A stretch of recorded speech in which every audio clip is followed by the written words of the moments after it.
أعوذ بالله من الشيطان الرجيم. سبح اسم ربك الأعلى الذي خلق فسوى والذي قدر فهدى والذي أخرج المرعى فجعله غثاء أحوى سنقرئك فلا تنسى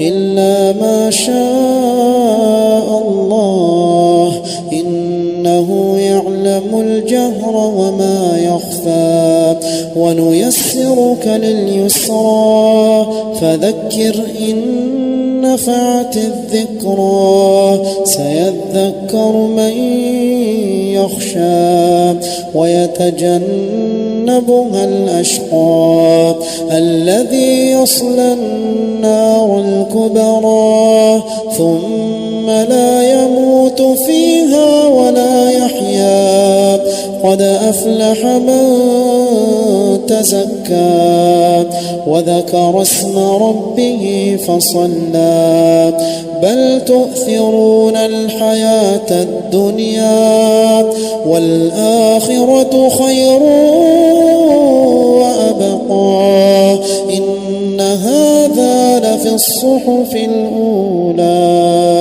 صحف إبراهيم وموسى.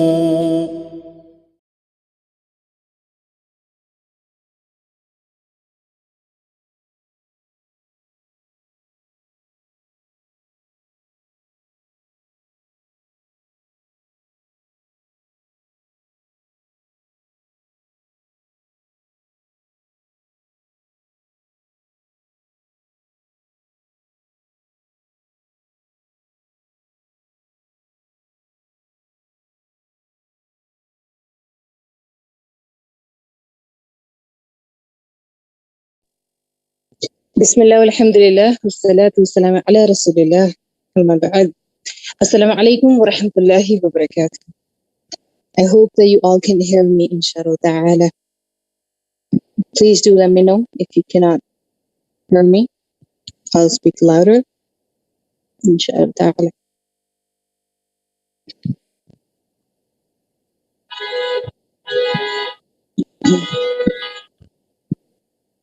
Okay. Alhamdulillah. Okay, alhamdulillah. Yesterday we discussed some of the statements of the Salaf, including explanation of an ayah of the Quran, a little bit of it, with a couple of ahadith. I want you to remember that Allah subhanahu wa ta'ala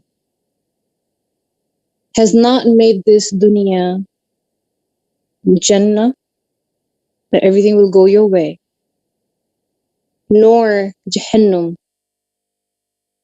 that nothing will go your way. In this dunya, neither will you find everything easy according to how you desire, whatever suits you, your personality, your background, your lifestyle, the way you think, logic, nor will everything be extremely difficult, impossible.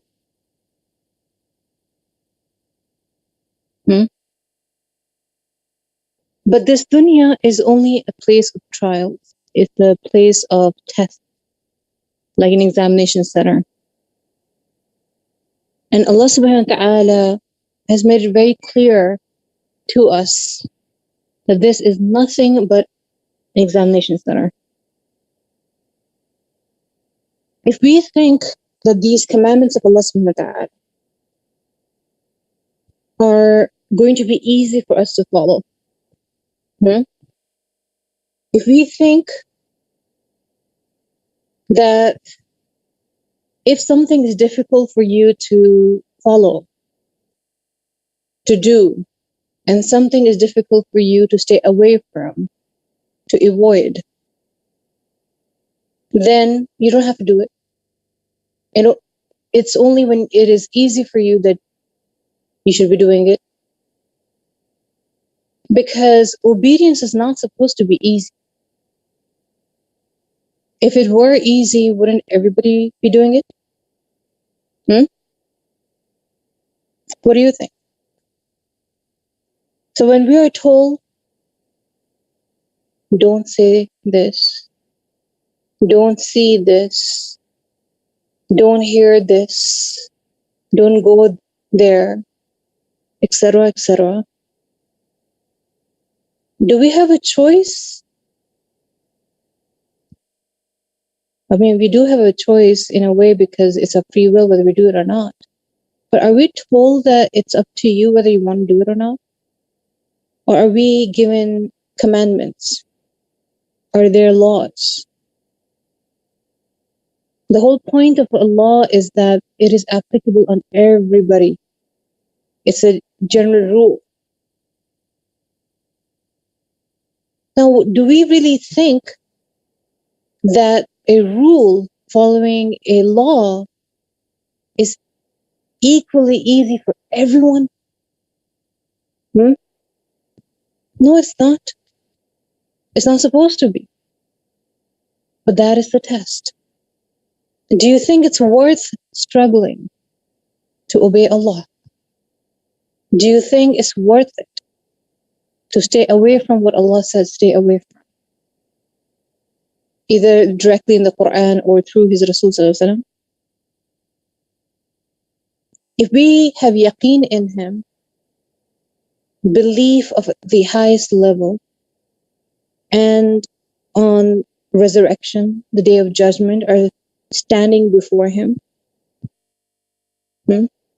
our inevitable standing before Him.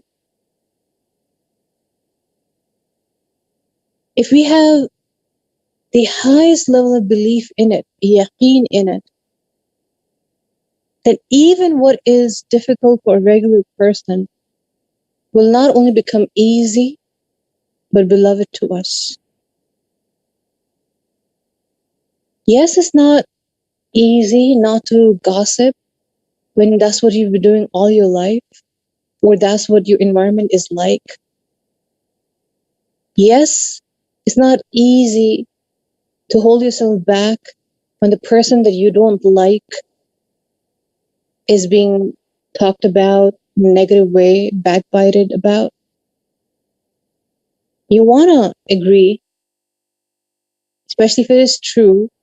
I mean, that is what a ghiba is.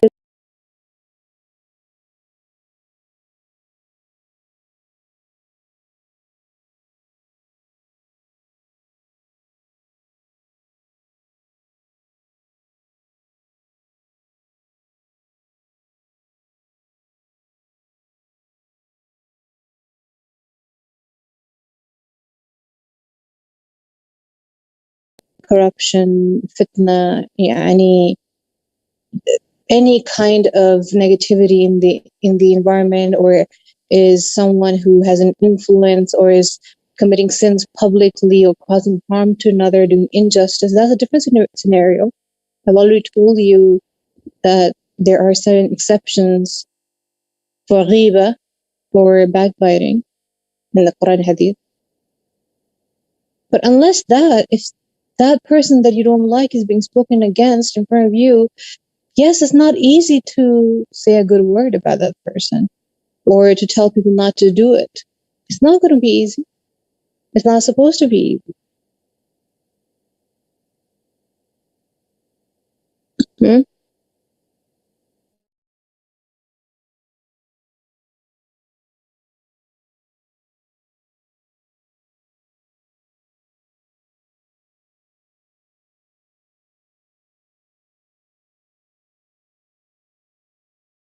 Is this any good? I just found out you guys couldn't hear me.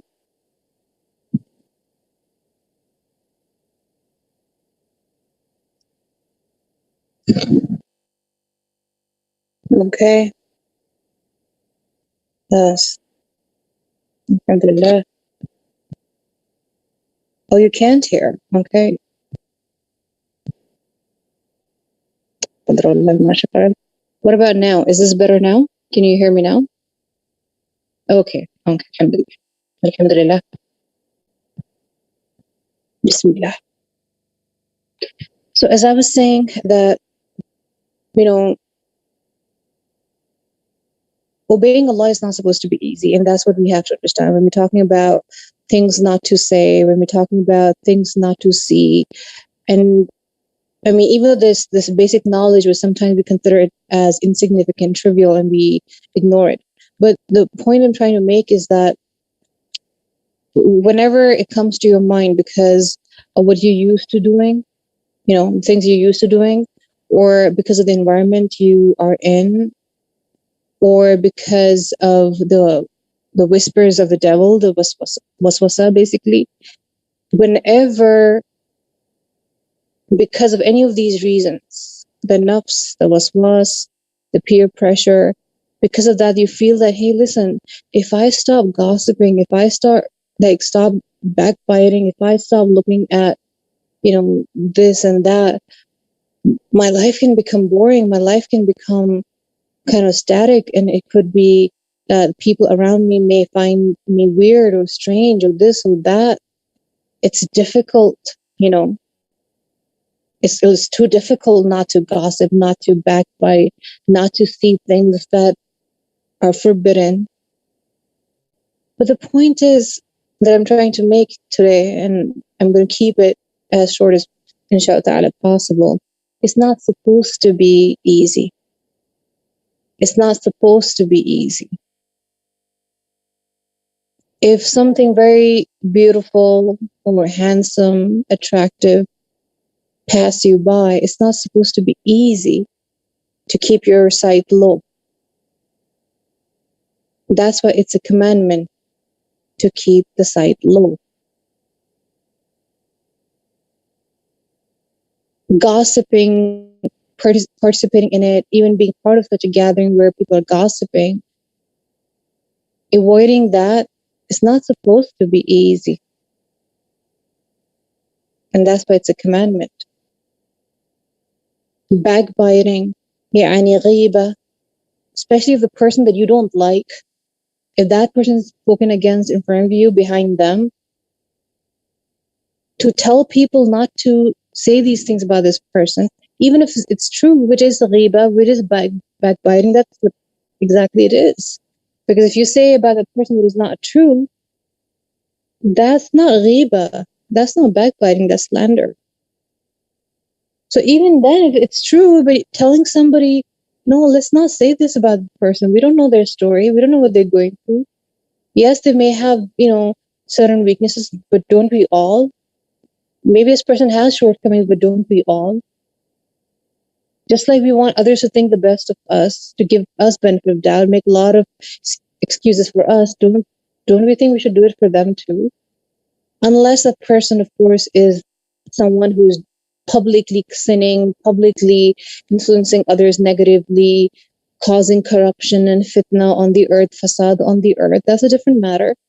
And as I mentioned in the Ghiba class, that when we were talking about that there are exceptions. But the fact is, if those exceptions don't apply, and it is only your nafs that is liking the fact that this person you don't like is being spoken against, it's not going to be easy to stop it, to not participate in it, to not approve of it expressly or impliedly. It's not supposed to be easy. That's why it's a commandment. Laws, commandments are not supposed to be easy. So when you say, but it's very difficult, but that's the whole point, isn't it? If everything worthwhile is difficult to get, shouldn't be the most worthwhile matter be the most difficult to get? For us Muslims, shouldn't the pleasure of Allah be the most worthwhile? Isn't it the most worthwhile? True success, complete success. So if we truly consider finding Him pleased with us on the Day of Judgment to be the true success, to be the greatest blessing, the greatest ease, the greatest gift, if it's truly our desire, then do we really think that's going to be easy to get? No. But that's why it is His commandment. Even if it was not mandatory to do a certain thing, even if it was not forbidden not to do, to do certain thing. It doesn't matter whether it's mandatory or forbidden. If you know something displeasing to Allah, or if you know something to be pleasing to Allah, isn't that supposed to be sufficient if Allah's pleasure is truly our greatest desire? If we truly understand the implication of saying La ilaha illallah?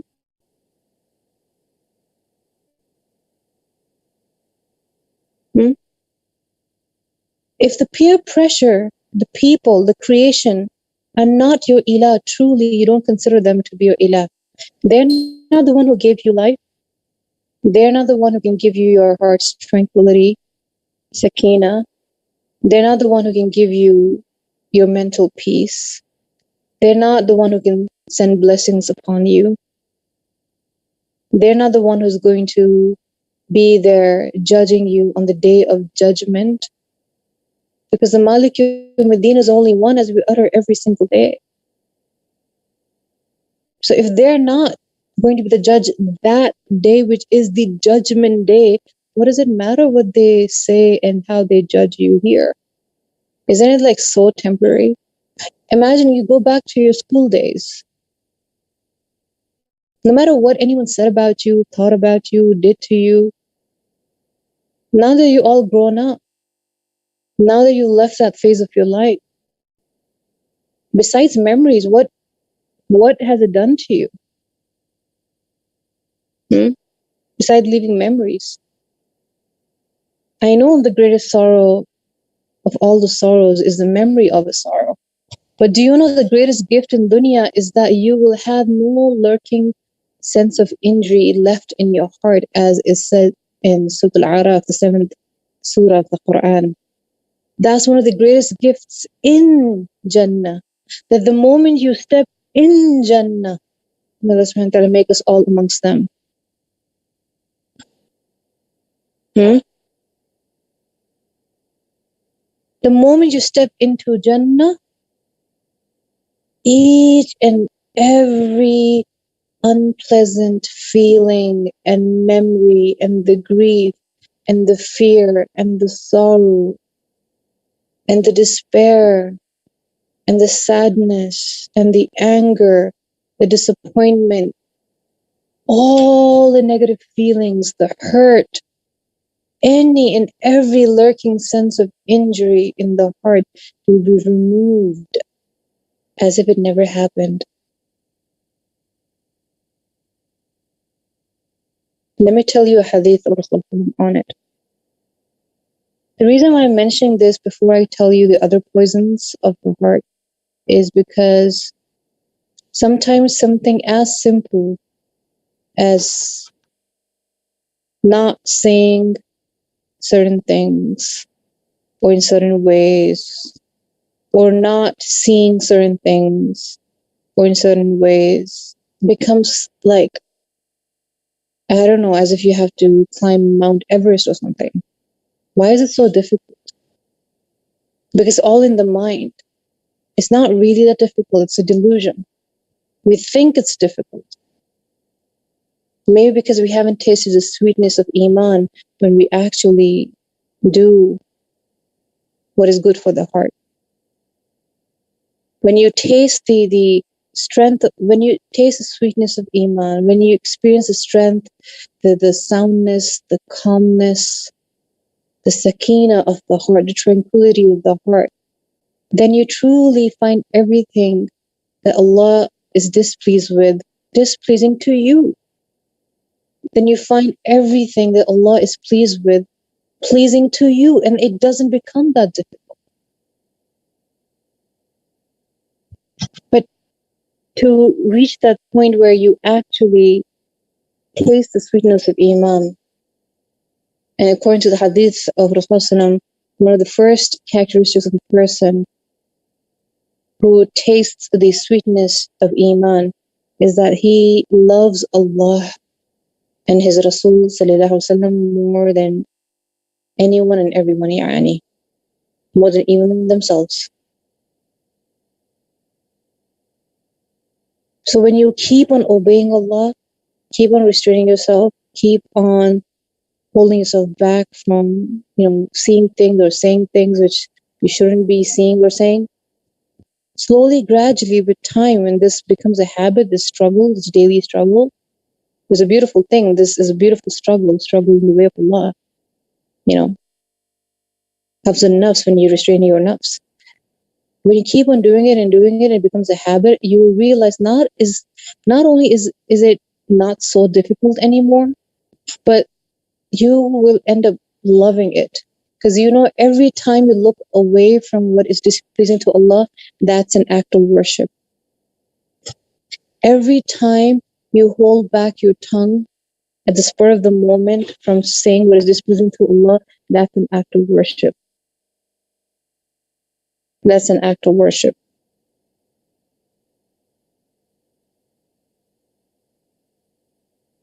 Allah subhanahu wa ta'ala says in Surah Al-Ankabut, for instance, أَحَاسِبَ النَّاسُ, يعني, about people, do people think, أَن يُتْرَكُوا أَن يَقُولُوا آمَنَّا وَهُمْ لَا يُفْتَنُونَ. Do people think, once they say we believe, آمَنَّا, that they will be left without being put to test?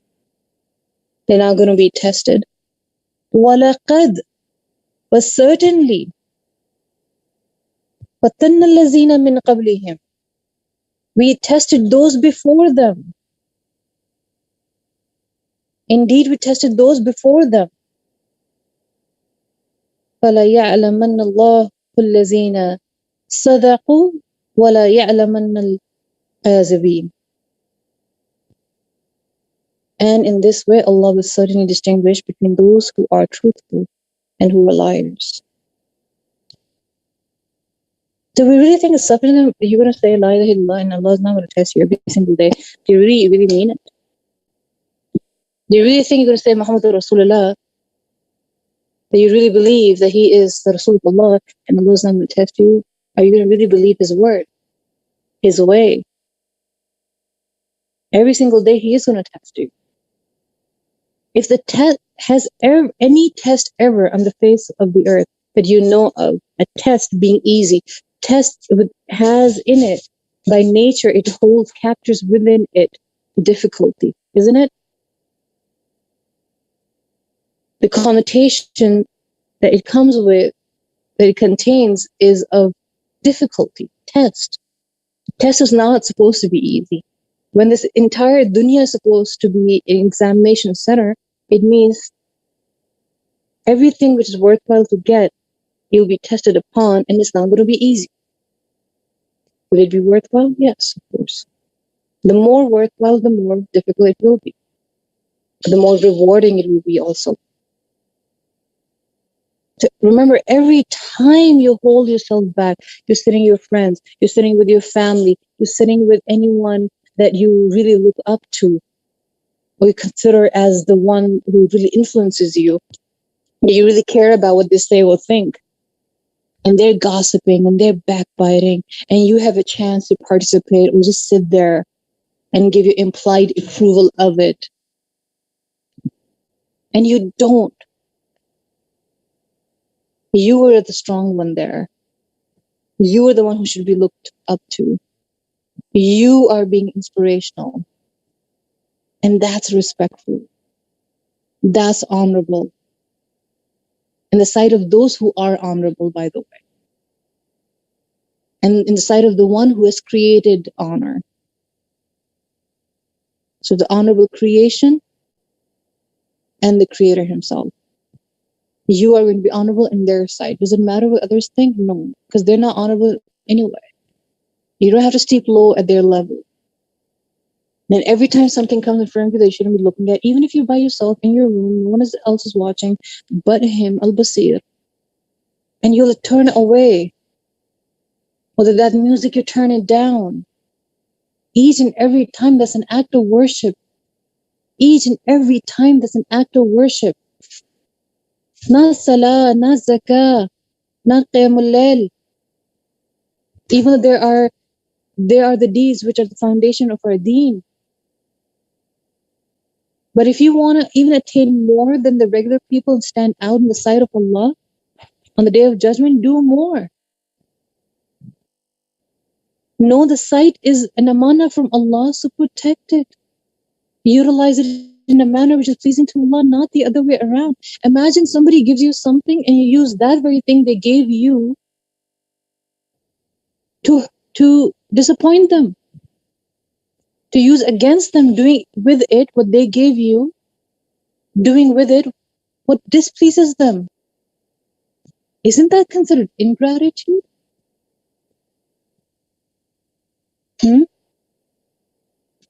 So imagine the fact that the sight, the tongue, the hearing, our lives, each and everything, it is from Allah. وَلَمْ يَكُنْ لَهُ كُفُوًا أَحَدٌ. There's no parable unto him. And we use these very things that He gave without us asking for it, without us striving for it, to displease Him, to do exactly what He commanded not to do. Isn't that ingratitude? Indeed. I mean, it's a different thing. You say, I say, well, my heart has gratitude, and you may utter from your tongue like lip service, but indeed are we being grateful? As Ibn Qayyim rahimahullah said, that true gratitude is in the heart, in the speech, and in the deeds. That's the complete true gratitude. And these are the people about whom Iblis, the head of all shayateen, in fact, the father of all the jinn, he said to Allah, Iblis said that these are the people, the grateful one, the mukhlisin, the sincere ones, and the shakireen, the grateful ones. These are the people that I cannot harm. But most of them you will not find grateful. He said to Allah, most of your slaves you will not find grateful. And I will attack them from here and there and everywhere, but most of them you will not find grateful. Most of them will fall into my trap, Yani, except for these, the grateful ones, the sincere ones, the strong ones. So do you think the strong one is the one who sees wherever they want to see and doesn't hold back?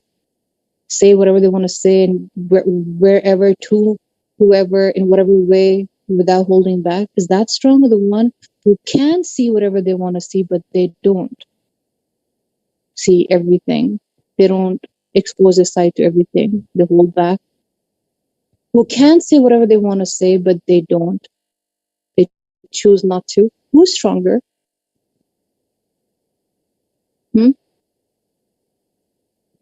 So be the strong one. Be the strong one. I want to share a hadith, but let me reserve that for tomorrow. It's a beautiful hadith, very motivational, and with a lot of consolation also. And inshallah ta'ala, we will do the details of that particular hadith and ayah of Quran also.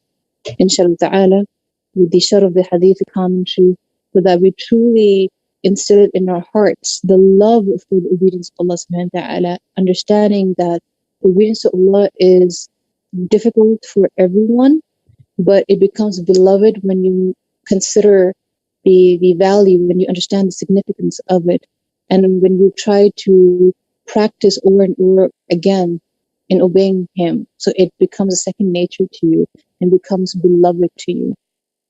There are a couple of questions. Let me quickly answer and then I'll sign off, inshallah ta'ala. When the question is a lot of strength, we need to go against the crowd. Ustadha, how to block the pressure. Don't be a follower, okay? Don't be always like me also, like don't be a follower. Be the one who leads.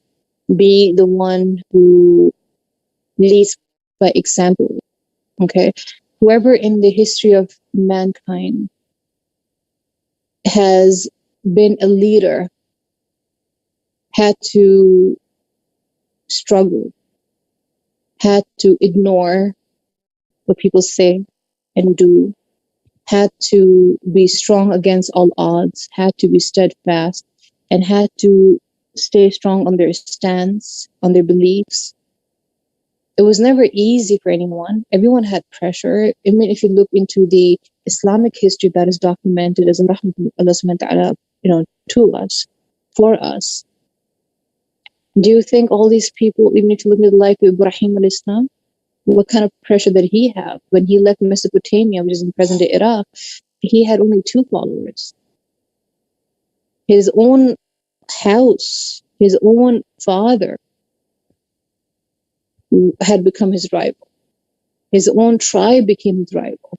Look at the peer pressure at that time. Each one of them, of the prophets, the messengers of Allah, the righteous ones, the beloved ones of Allah, they, in the form of human, were sent here as an example before us. Allah subhanahu wa ta'ala would never put in front of us an example that we cannot follow. So they also had to go through the peer pressure. So what did they do to block it? That's the question. In order for us to know, because there's nothing you and I can go through or have gone through or can go through, the example of which, the precedent of which has not been already set before us in the documented in Islamic history as a blessing from Allah. So if you look into their lives, what is that they had? The only thing was taqwa. Only thing is taqwa. Knowing that death can come upon us anytime. And being grateful to Allah is what also gives you the motivation and the strength. We'll talk about that inshallah ta'ala. Tomorrow's hadith and the ayah that we'll be covering inshallah ta'ala are extremely important to answer this question. The second question, quickly to answer it, should one leave such a room where backbiting is being carried if one cannot stop? Yeah, definitely. You don't want to be there sitting, even if you're not participating in it, if you're not contributing to it. Isn't it considered as, look, Rasulullah told us, the Muslim who shields another Muslim, Allah will shield him in this world and the hereafter. There's a long hadith, this is one part of it. So that's the best thing to do, to shield a Muslim, even if that's not a person you like generally. How would you feel if someone speaks against you, behind you, and you get to know that there were like all these other people sitting there? Wouldn't you think like, hey, wait a minute, none of you stood up for me? None of you shielded me? None of you? How would you feel? So part of our iman is not complete unless we love for the other what we love for ourselves amongst our brothers and sisters in Islam. So that's the best thing to do, to shield them. Even if that's not a person you like, you say, you know what? May Allah guide and protect them and us, and forgive them and us. But I'm sure I too have many shortcomings. And this conversation is not something I would like to, to take place in my absence. I wouldn't want it to take place in their absence, unless the exceptions of people apply, which I've discussed before. And they don't listen to you, even though you have lovingly, kindly explained that it's not right, it's displeasing to Allah, let's not do this. Then you can quietly, not like getting up in anger, banging the door. You can't do something Islamic in an un-Islamic manner. But you can respectfully excuse yourself. Okay? Whether you make some excuse or you just say, like, when you guys talk about something pleasant, like in a smile, you make a smile, like just to smile at them, and the light tone to say when we talk about something productive, then I'll join in. Do let me know, inshallah ta'ala, and we leave. Or you don't say anything and just leave. That's the least you can do, so you don't give your implied approval to it. Not even implied approval. But I would say, be courageous, be strong, and stand up for the other. Remember, Rasulullah told us, a Muslim who shields his brother Allah will shield him in this world and the hereafter. Subhanallah. Subhanakallahumma wa bihamdika ashhadu an la ilaha illa anta astaghfiruka wa atubu ilayk. Assalamu alaikum wa rahmatullahi wa barakatuh.